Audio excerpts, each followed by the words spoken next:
So guys असंच reel वगैरे बघत होतो मी, तर रीलला मला एक रेसिपी आली आणि ती मला करायची, म्हणजे वांग्याची रेसिपी. सो मी ती करणार आहे, तुम्हाला दाखवतो एक सेकंड. ही रेसिपी मला करायची आहे, सो तुम्ही व्हिडिओमध्ये कंटिन्यू राहा, त्याची टेस्ट एक नंबर असणार.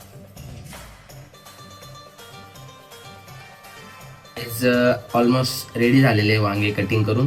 सो मी तुम्हाला सांगतो की याच्या आहे ना मध्ये कटिंग करायची, जेणेकरून हा मसाला त्याच्यामध्ये शिरला पाहिजे. सो गाईज बघू शकता तुम्ही, चांगल्या प्रकारे त्याला मसाल्याची अशी लेअर लावून घेतलेली आहे आपण. आणि आता आपण हा उरलेला मसाला फेकून नाही देणार आहे. हा उरलेला मसाला आपण एका बाउलमध्ये थोडंसं बेसनाचं पीठ घेणार आहे, थोडंसं कॉर्नफ्लॉवर टाकणार आहे, त्याच्यामध्ये हा मसाला टाकून देऊ. हे बघू शकता क्लिअर एक नंबर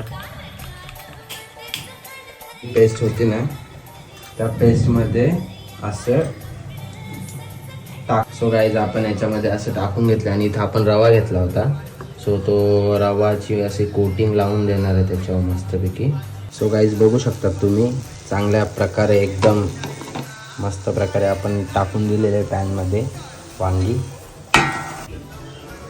आधी हाताला चटका मग मिळते भाकरी, जेव्हा आमची आई असं बोलायची.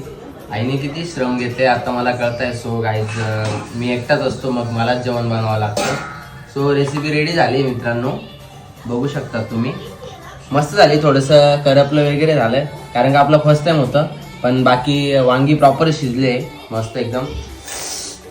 स्वतःने केली, तोंडाला खूप पाणी येत आहे. सो आता खाणार आहे. सो गाईज तुम्हाला आवडली असेल तर नक्की लाईक शेअर आणि सबस्क्राईब करा.